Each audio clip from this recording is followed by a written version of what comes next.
公義冠冕。羅馬書8章1節，所以現在那些在耶穌基督裏的人就不被定罪了。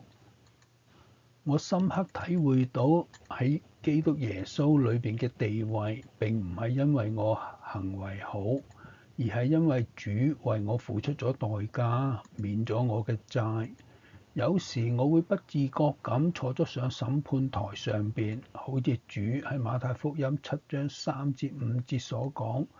用放大鏡檢視其他人嘅舉止，但係就忽略咗自己眼中嘅梁木。咁樣就令我反思，一切屬靈嘅標準應該係用嚟衡量同埋檢討自己，而唔係去論斷其他人。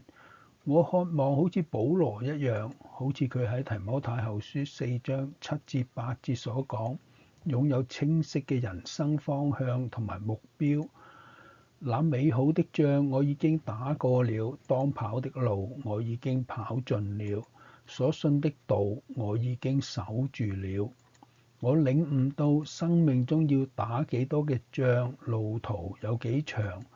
並唔係最重要嘅。真正重要嘅係我有冇打過、跑過同埋守住了。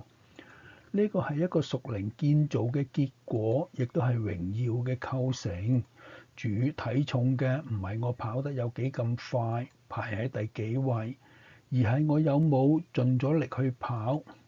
即使有時候我跑得好吃力，甚至遠遠落後咗啦，但係只要我堅持到達去終點，我知道喺嗰一日，雲彩般嘅見證人都會站起來為我歡呼，用如